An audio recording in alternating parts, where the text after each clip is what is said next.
Sometimes the most public-spirited thing that you can do with despotic laws like these is to ignore them. I think that if the government persists long enough with locking people down, depending on the severity of the lockdown, civil disobedience is likely to be the result.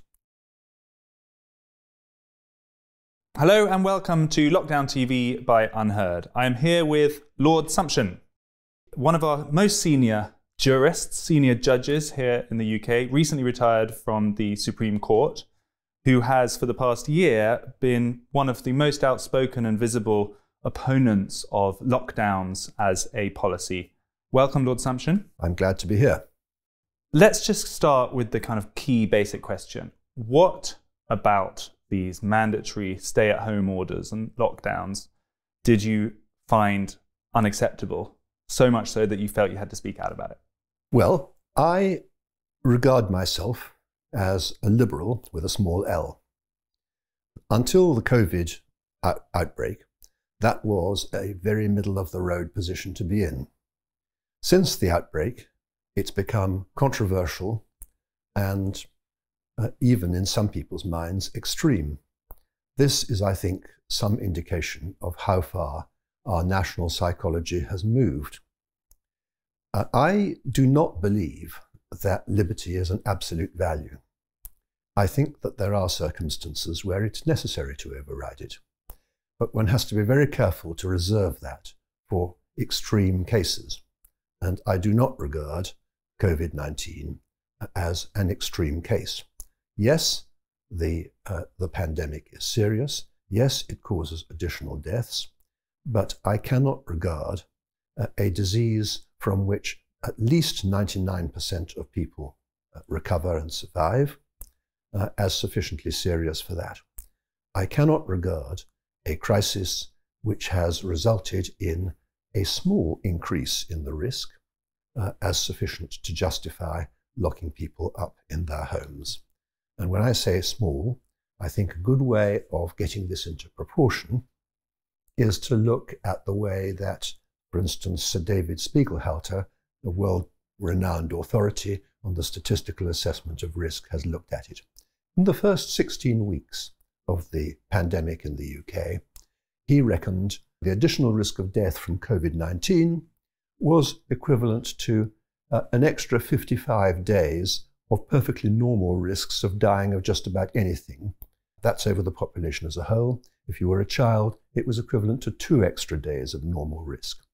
Another way of looking at it is to ask, what's the average age at which people die with COVID-19? Well, it's about 82 and a half. What's the average age at which people die of anything? It's very slightly less. So we are not looking at something which involves risk of an order of magnitude greater than that which we face in everyday life.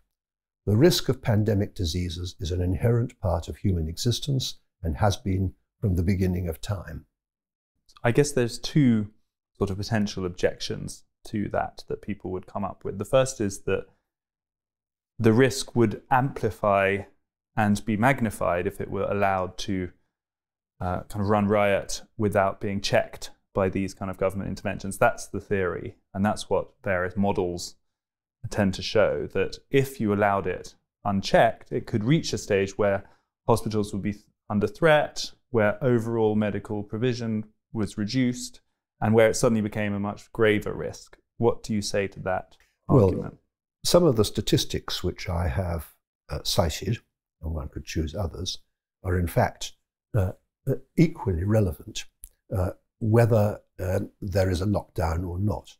For instance, Sir David Spiegelhalter's 16 weeks covered a period when the lockdown had been lifted, as well as the initial period when it was in place. But I think that the basic answer to this is that you have to decide, and it's essentially a value judgment, what is the degree of risk that you are prepared to accept. There are people who say that no risks should be accepted, that no additional deaths from a disease like COVID-19, which can be prevented, should be allowed. The only criteria, therefore, is there some measure that we can take to to avoid or reduce these risks. The problem about that is that it attaches no value to all the various other respects in which the countermeasures undermine our national life. It attaches no value to the economic destruction. It attaches no value to the very severe educational damage. It attaches no value to the fact that interaction with other human beings is not just an optional extra. It's not just a sort of leisure choice. It is a basic human need. And I think you have to accept that there is more to life than the avoidance of death. Now, ultimately, I don't think you can reduce this to a mathematical statement. It is a value judgment. But I think that the wrong value judgment was made. And I think it's quite interesting that nobody ever contemplated the possibility of a lockdown of healthy people, as opposed to people who are infected or ill, until the end of March in the UK, and very slightly earlier in other European countries. This is an event for which governments have been planning for a very long time.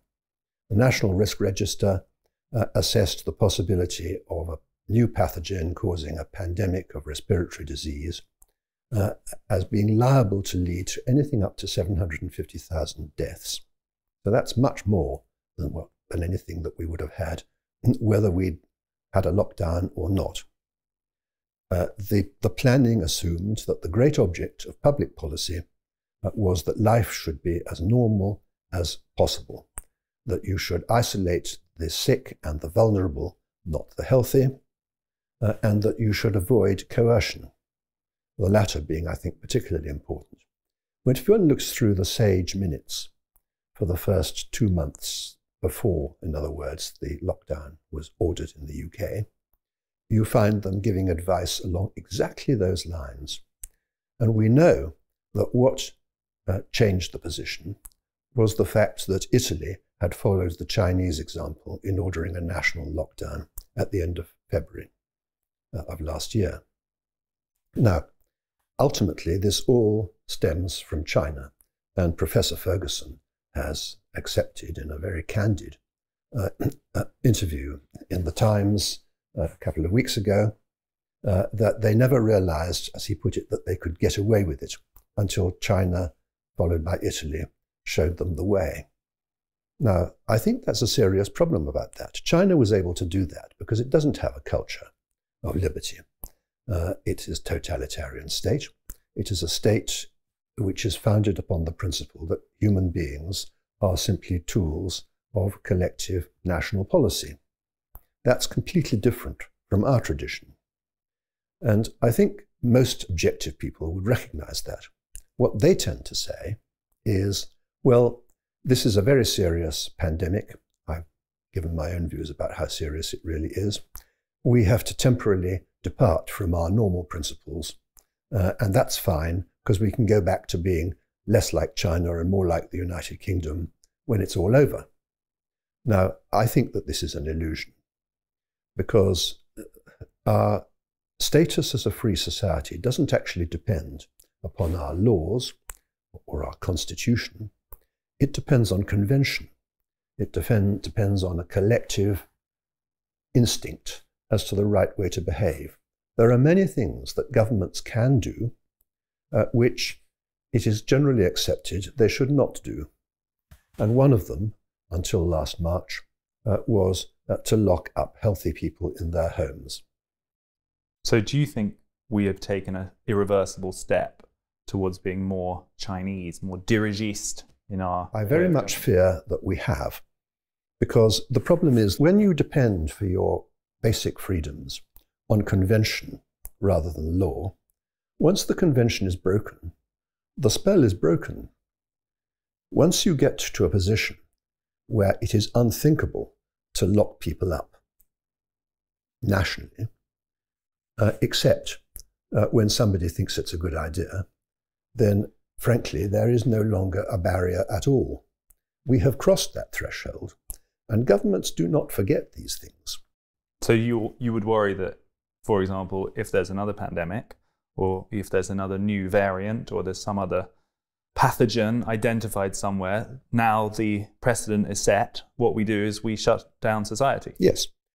What I'm concerned about is not simply the danger of another new pathogen causing additional deaths. I think that this is a model which will come to be accepted, if we're not very careful, as a way of dealing with all manner of collective problems. Under existing statutes, the government has power to do just about anything. The Civil Contingencies Act says that it can do anything that an Act of Parliament can do, i.e. anything at all, subject in the case of that Act to getting parliamentary consent within not more than 7 days afterwards. Now, parliamentary consent is not quite a foregone conclusion, but it almost is. So the government has immense powers. The only thing that protects us from a despotic use of those powers is a convention that we have decided to discard. It's much more difficult to create conventions than to break them. These things emerge from decades, if not centuries, of habits of thought, but they are fragile. They are cultural constructs which can disappear almost overnight. So what's interesting hearing you talk is that actually your objection is not strictly a legal one, which I suppose is why your sort of vocalness on the topic has been controversial, because you said that if you had judged the risk differently, you might have supported this policy if you'd thought that. So in fact, there's a bit of your judgment of science there mixed in with your sense of politics and weighing up of the risk against freedom and so on. Yes, precisely. I don't think, unless you believe that liberty is an absolute value that trumps absolutely everything, you have to make an assessment of how serious the risk is. You can't simply say, well, I'm perfectly prepared to resign my freedoms and everything that is fundamental and that makes life worth living into the hands of scientists. You have to form a view. So the million-dollar question is, why did you form that view and so few other people? Where are your colleagues, either former Supreme Court justices, senior lawyers, or politicians? Where have the establishment voices been opposing this direction of travel? Well, senior judges are, by duty, silent on the subject until it comes before them in the form of a legal challenge. And the points that I have been making are essentially not legal, but as you quite correctly say, that they are political and constitutional in a much broader sense of the word. The big differentiator, of course, is the empire of fear. I made this point in the first of my Reith lectures in 2019, that if people are sufficiently frightened, their craving for security will make them submit to almost anything. This is what I have called the Hobbesian bargain.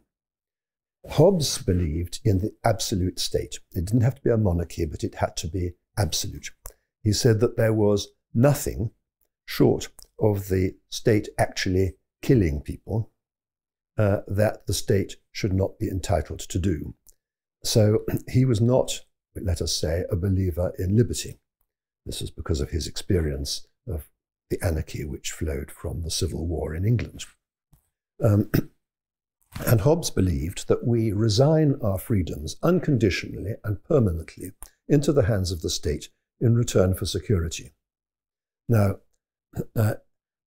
this is a model which, ever since the rise of a recognizable form of modern liberalism in the middle of the 19th century, has been almost universally rejected.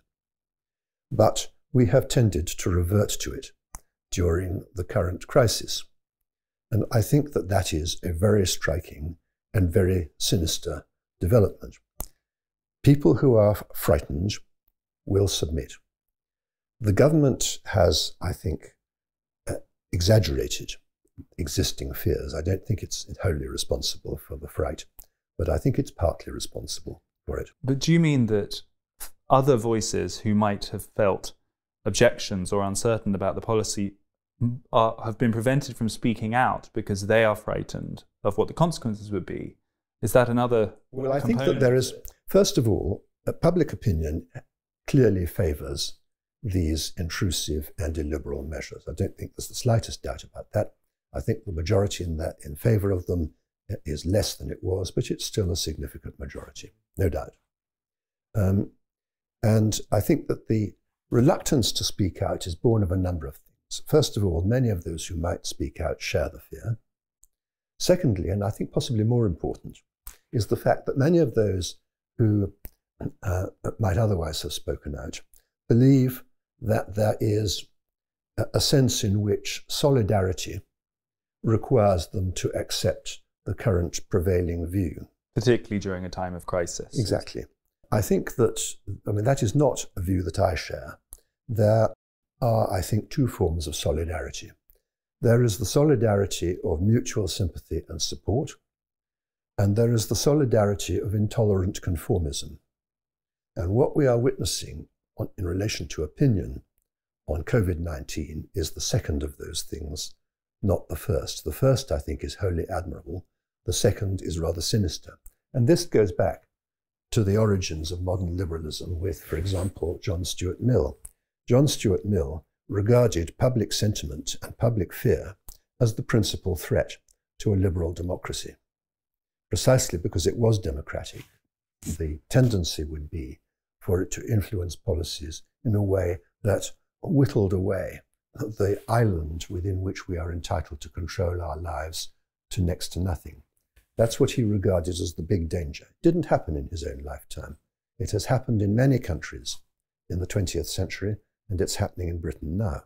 So you spoke out because you weren't afraid. Clearly, you're either of the virus, especially, but also because of your position, the fact that you're a retired Supreme Court Justice, you didn't either care, especially what people thought, or you weren't an elected politician, so you felt liberated in that way. I don't have to please anybody. Clearly, I would like to feel that my views were shared by as many people as possible, and they are shared by a very important minority. It is a minority in the UK. But I don't owe my current position to anybody. I'm not beholden to anybody. I'm retired. I am not bound by the conventions that would bind a serving judge. And I think that, and I'm also wholly politically neutral. I have absolutely no political allegiance. And I think it's very unfortunate that this has become to some extent a political issue. How has it felt to be suddenly in this controversial minority? Well, I regret that it's a minority, but I think that somebody has got to speak up for the very many victims, some of whom don't realize that they are victims, but shortly will, of the current measures. Somebody, I think, has to speak up, particularly for the young. I mean, there are many categories of victims, but the most striking thing is that we are destroying the career opportunities of a generation of people. And that is, oddly enough, an easier thing to do in modern conditions than it once was. We live in a relatively hierarchical age in which there is a formula for getting on in life and in work. You have to have started reasonably young. You shouldn't have too many gaps in your CV. You get your foot on the ladder and you climb upwards. That is the way that the world works. People do not, on the whole, get parachuted in most fields of life into high positions. So that missing the bottom rung of the ladder is a really serious event for people. We have recently had statistics that shows that the increase in unemployment resulting from the measures has been concentrated very heavily in young people emerging onto the job market. And we haven't seen anything yet about that, because the figures at the moment are being kept much lower than they would otherwise be by the furlough scheme, which is an admirable scheme but can't go on forever. When it stops, there will be an enormous rise in unemployment. It will be concentrated among the young, partly because they are the job seekers, and partly because the last in, first out principle, which governs most redundancy arrangements, will ensure that it's the young that are cast out on the street first.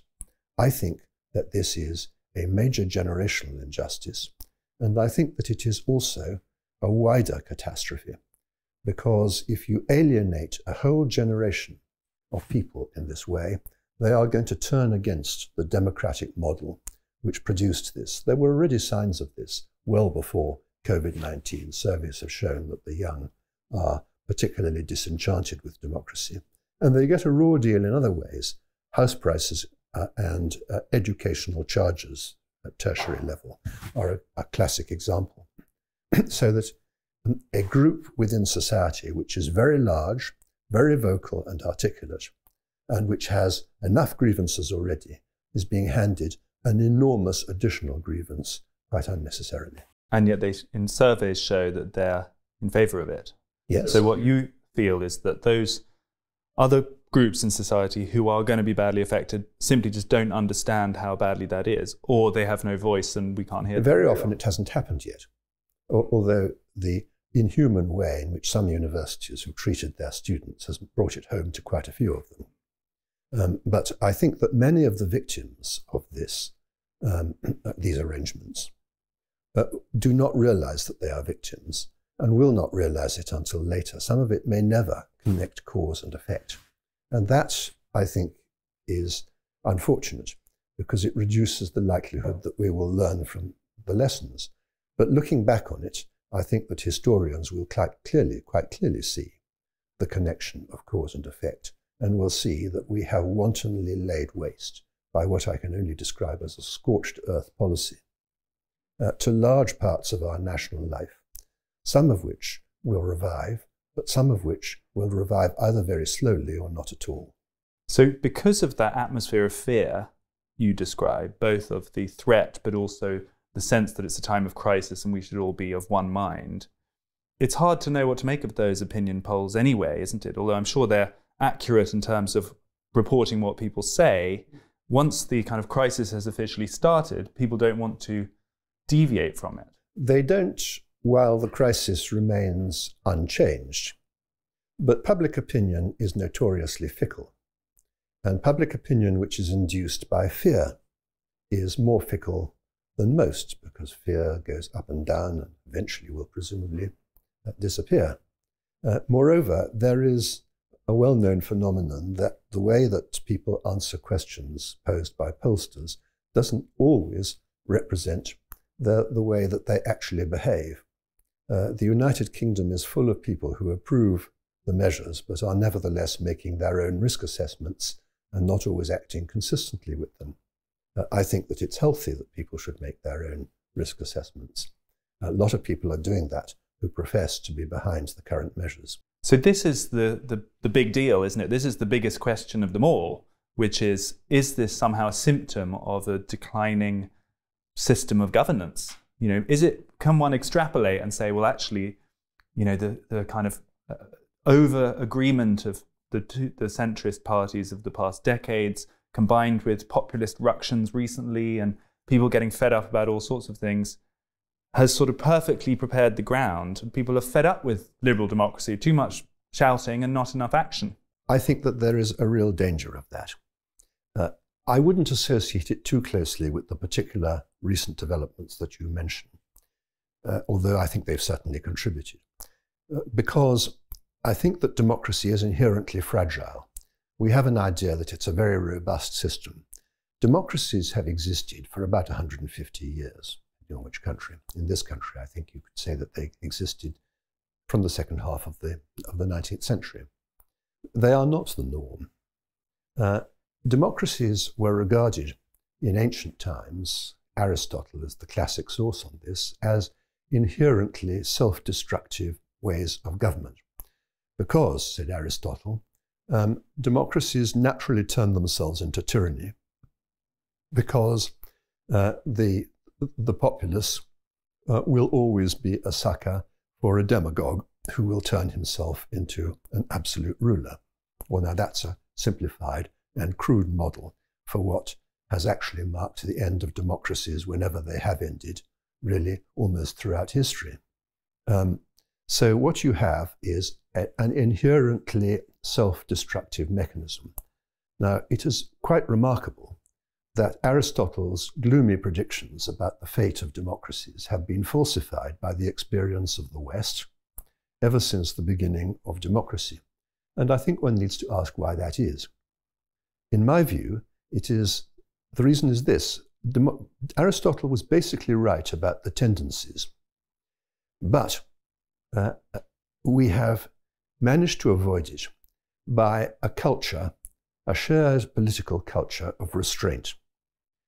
And it is that shared political culture which accounts for the fact that democracies have not turned themselves into tyrannies so far. And as I suggested earlier, this is a culture of restraint which, because it depends on the collective mentality of our societies, is extremely fragile, quite easy to destroy, and extremely difficult to recreate. And do you think also there are other aspects of shared culture that are prerequisites for a functioning liberal democracy? Institutions, until recent decades, shared religion, a sense that your fellow countrymen roughly see the world the same as you do, and therefore you're prepared to share a balance of power with them even if you don't agree with them. Do you think we've lost that? And if so, what do we do about it? That institutions are clearly very important, but they also depend on a collective conventions about the right way to do things and the right way to behave. Once those collective sentiments vanish, the institutions which give effect to them necessarily become less powerful. So what do we do about it, Lord Sumption? We're facing quite a bleak prospect here. Can you think of any measures that will start to kind of buttress those things that we need to be strong in order to go back to a free liberal democracy? I think that once the present crisis is over, people will strive to do that. But there will be other crises, some of which will be about health and some of which will be about other things, that will propel them straight back in again. It's not until we learn to say, we have got to live with misfortune, we have got to live with risk, because the alternative is worse. It's not until we learn to say that, which is quite a sophisticated position, that we are going to get out of this. I think we probably will eventually, but it may well take a very long time. The pendulum swings to and fro. Eventually one reaches a stage where people get as fed up with despotic governments as they have recently become with democratic ones, but possibly with better reason. Isn't the reality also that people who are vaccinated will behave differently whether you officially recognize it in law or not? So you're essentially encouraging people to ignore whatever the regulations. Well, the government is doing its best to pretend that the vaccine makes a difference and at the same time that it doesn't make a difference. This is a position that is internally irreconcilable. And the basic problem, I think, is the basic problem is coercion. If you adopt coercion as your way of influencing public behavior, you have to have rules that are capable of being enforced. The police cannot go around saying, we're going to enforce it against you because you have not had the vaccine and you're over 70, but not against you because you're 50 and have had it. So if you're going to have a system which depends on enforcement, you can't rely on these distinctions.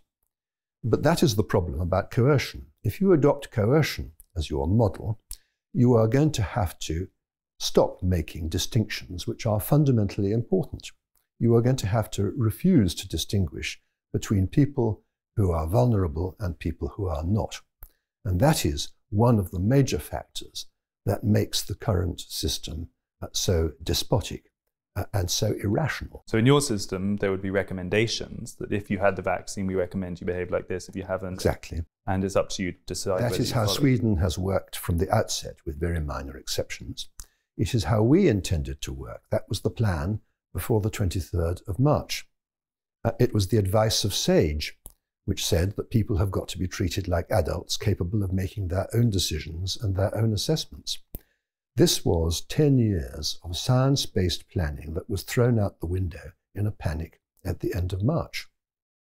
But different behaviours for the vaccinated and non-vaccinated, in a lot of people's minds, will start making them think about vaccine passports and, documents that show which stream you're in, which poses new problems to liberty, doesn't it? Well, it does. I do not have strong views about vaccine passports. They are an invasion of privacy, but the information in question is on government computers or NHS computers anyway, certainly whether you've been vaccinated or not is. So that I think the privacy concerns can be overstated. I do not like a world in which you have to produce a document in order to justify partaking in the ordinary activities of human existence any more than the next person. The trouble is that the alternative is even worse. I would prefer a system which was entirely voluntary and which trusted people. But given that I don't think that that is a politically feasible option, I think that we have got to choose the least bad thing. And to my mind, a vaccine passport is a lot less bad than simply indiscriminately depriving everybody of what makes life worth living. Are you not worried that it's actually quite a major change in the way we run our society to suddenly say that every human being needs to take the latest government-mandated vaccine and produce a document to prove it? Otherwise, they are essentially outcasts. They may not be able to go to a restaurant, get on an airplane, go to the cinema. That sounds like quite a big step. Yes, it is, and I think it's a regrettable step. And if people were prepared to trust each other and to rely on non-coercive measures, we wouldn't need it. But I recognise that most of my fellow citizens want coercive measures, and therefore it is incumbent on us, I think, to think of the least intrusive and the least objectionable coercive measure. But it's that essentially is tantamount to a compulsory vaccine then. I mean, you can say, oh, it's voluntary, you don't need to ever step foot in a restaurant or a cinema ever again if you don't want to take it, but essentially it's saying it's a compulsory vaccine. I think there is a difference, but I think that it's very similar. And I regret this, but I think a compulsory vaccine is a lot better than compulsory house arrest. Would you defend the right of people not to take the vaccine? Yes, I would. I think that, personally, I mean, I've had shot one of the vaccine. Personally, I think that the anti-vaxxers they don't, so far as I can see, have a very persuasive case. But I think that may be my view, but it's a subject on which if somebody's going to take an intrusive step with one's body, it's a subject on which everybody is entitled to their own view, and my view will not be universally shared. So I do not object to people having their own choice. But I do understand that if you are going to do that, you have to have some way of tempting people who are frightened out into the world. It's rather similar in a way to my position about masks. I don't think there's much evidence that masks are very helpful, but they may contribute to encouraging people to come out and participate. And it's the same with vaccines, but in spades, because we've got to tempt people back into sport grounds, back into the theatre. And I think it's inevitable, whatever government does, that private enterprises, for example, theatre managers, will require some evidence of vaccination, because otherwise people who are still afraid of being infected simply won't come. Now, I think it's very unfortunate that that is how humanity behaves, but we're not in a world where we can have the best solution. We're in a world where we have to choose, because of the fears of so many people, we have to choose between more or less bad options. It opens the possibility, though, doesn't it, that there will be a resistant small minority of people who will not want to take the vaccine, either for reasons of principle or they don't want to, or whatever their reasons. And they will then be a kind of excluded part of society. And our talk about needing to have shared sets of values and shared cohesion in order for democracy to work, that's a big step back. Well, I think it's a step back. I think we shouldn't exaggerate how far it's a step back. People who do not want to be vaccinated have, in a sense, chosen an option which will reduce the extent to which other people are prepared to mix with them. And so it remains voluntary. You don't have to have the vaccine if you are prepared to put up with the problems of of not having the vaccine. Okay, let me ask you this. If during the coming months, the advertised timetable from the government starts to slip, whether it's a new variant, whether there are new talk of pediatric vaccines, or someone decides that cases are rising unacceptably, or whatever the new threat, at what point do you think it would be fair enough for a sort of campaign of civil disobedience to begin? I mean, at what point do you think that becomes an acceptable option? I think it's very difficult to say that there is a precise point. I don't think it's possible to put it in polling terms. What I do think is that such a point exists. Sometimes the most public-spirited thing that you can do with despotic laws like these is to ignore them. I think that if the government persists long enough with locking people down, depending on the severity of the lockdown, civil disobedience is likely to be the result. It will be discreet civil disobedience in the classic English way. I don't think that we are likely to go onto the streets waving banners.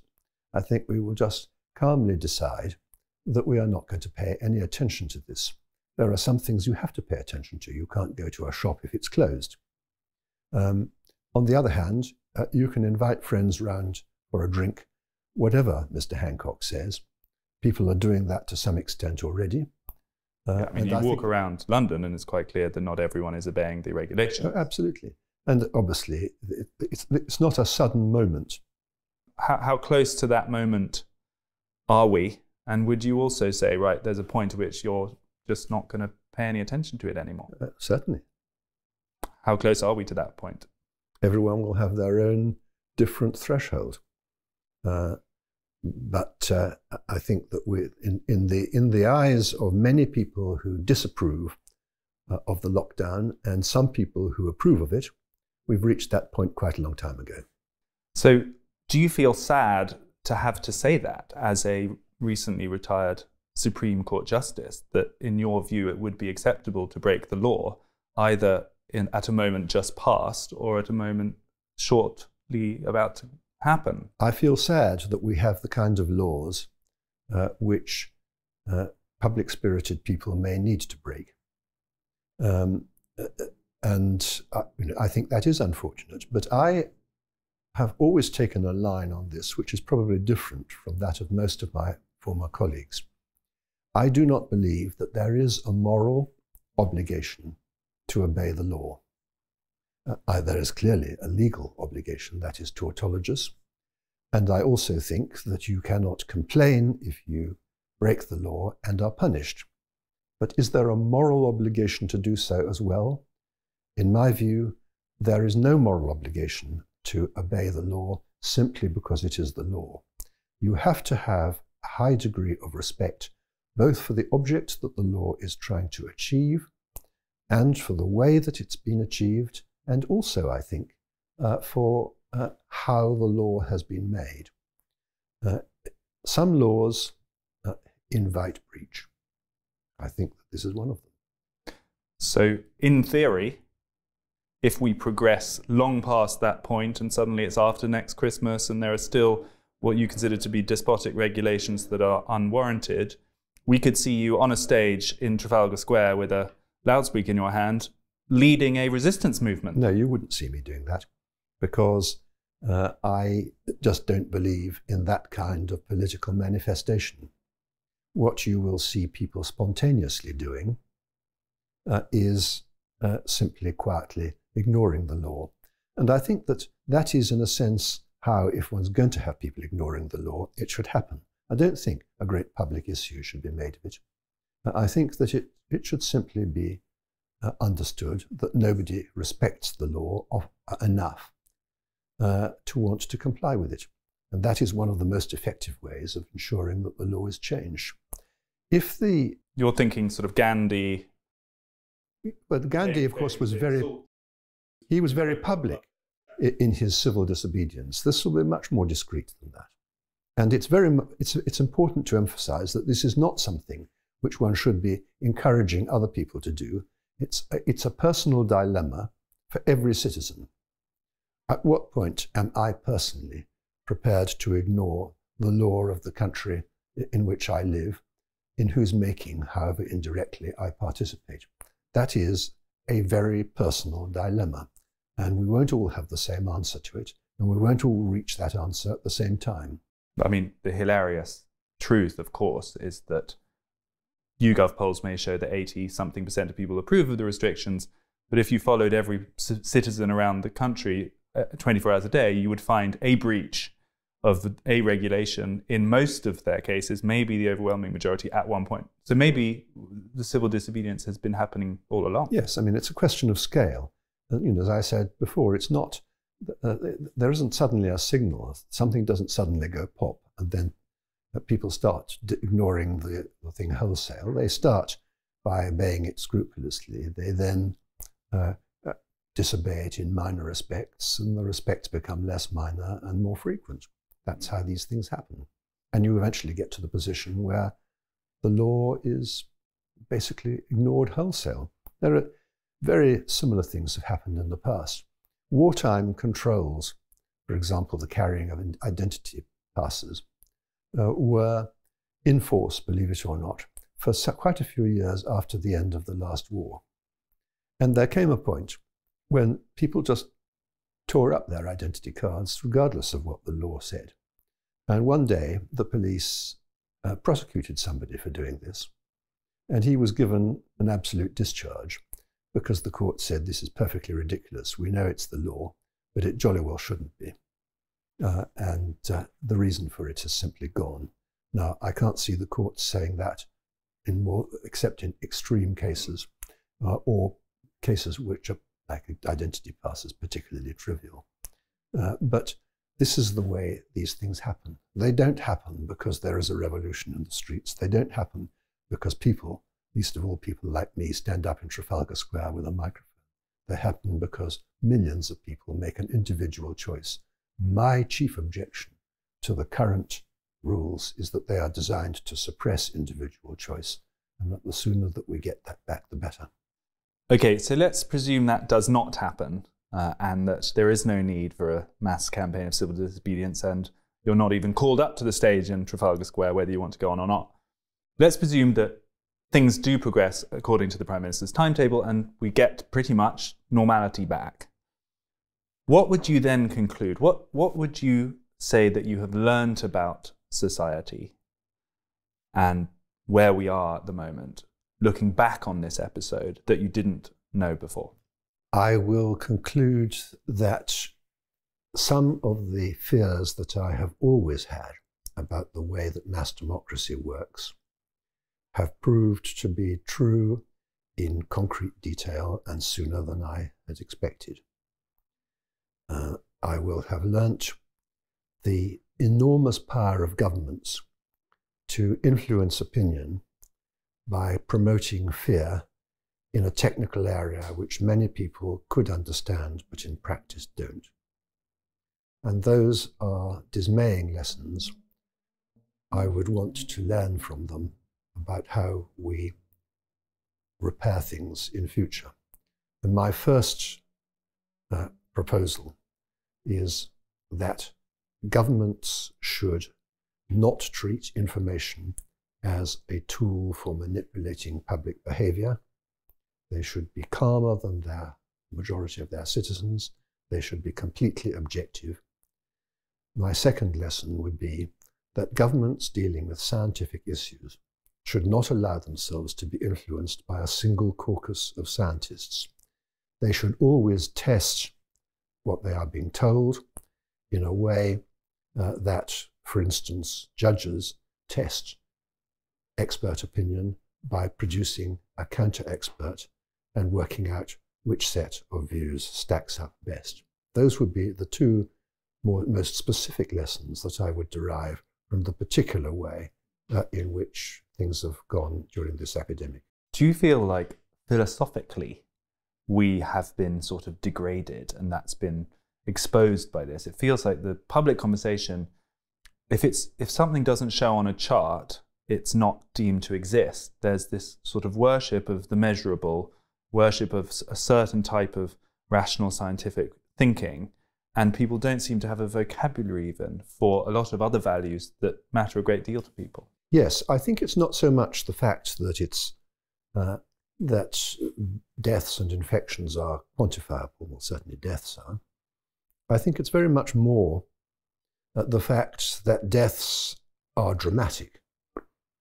A government that, like most governments, doesn't want to be criticised is always going to be much more influenced by lines of ambulances outside NHS hospitals and death statistics than it is about, for example, the decline of gross domestic product. Yet, the decline of gross domestic product is also a killer. Poverty is a killer. No society ever saved lives by making itself poorer. But the way in which it wastes lives by making itself poorer are much more subtle, much more gradual, and much less visible. And so they make less impact on people. You might say that in other societies, there have been other values that mattered alongside life or death more than we currently can agree on. You know, I don't know if the ancient Greeks thought that courage or something mattered, and Victorians had their own, no doubt, dubious values, but it feels like there's very little that we can all sit around the table and agree matters enough for it to really be put in the balance in a life or death equation. That is true, but I think it's always been true. I don't think that there was ever a time in which basic values were universally shared. What one can say is that there have, in most periods, basic values have been shared by a dominant group, which is a more influential group than any other. The kind of virtues or vices, as some people would think, that we attribute to the Victorians were actually held only by educated, relatively well-off, high-class Victorians. But they were the people whose views matter. We are now in a world where elites matter less, and therefore where opinion is very much more kaleidoscopic, much more varied. Isn't it just a new elite, though? I mean, you could say it's too many elites. The sort of scientism or the worship of that way of thinking is, in a sense, the kind of final conclusion of the liberal progress, so that you get a lot of educated, university, secular people who know a lot about science, who, frankly, look down their noses at anyone who doesn't see the world the same way. But the fault is in those who give them undue credence and who think that they are monolithic, when in fact there are legitimate disagreements within the world of science. Why do people take that view? I don't think it's because they have developed a mentality which makes them craven in the face of science. I think it goes back to the craving for security and the fear of risk. I think that people will always tend to give credence to somebody who says, I know the way to abolish this particular risk. And scientists are presented, I think, rather unfairly as knowing that way. It's what happens every time the government says we are following the science. Are you a religious person? Yes, I'm a Christian. Does that factor, do you think, in your overall balancing of all these different values and how you measure it? No, I don't think so. I've tried to examine whether my Christian views have affected my view on this. They haven't. So there's no sense of the kind of the secular scientific taking over and becoming a new form of religion, or you don't sign up to that? I don't sign up to that theory at all. So, to conclude, Lord Sumption, you've had this extraordinary career, unbelievably establishment, unbelievably successful. The previous big controversy we had here in the UK was the Brexit one, of which you were on the Remain side, which was the more orthodox, more high-status position. You delivered the Reith Lecture last year, which is the kind of ultimate accolade we can give to one of our public intellectuals. And now suddenly, in the past 12 months, you find yourself sort of a renegade, or you now are experiencing life on the other side of the barricades. You are the small minority holding the unpopular position. It's not that small, but it's a minority. Have you enjoyed it in any way? No, not particularly. I actually believe that even retired judges should be more reticent on controversial policy positions than I have been. And I would very much have preferred the kind of points that I have been consistently making for the last year to have been made by just about anybody else. Those of my colleagues who disapprove, or my former colleagues who disapprove of what I've been doing, have got a perfectly good point. But there are some issues which are so central to the dilemmas of our time, which are so important, that I think that you have to be prepared to stand up and be counted. Lord Sumption, thank you so much. That was Jonathan Sumption, Lord Sumption, former Supreme Court Justice, giving us an intellectual tour de force on the arguments around lockdowns. And you heard it here first, permission from a former Supreme Court Justice that at some point, which may or may not have been reached already, it was morally acceptable to ignore the law. This was Lockdown TV. Thanks for tuning in.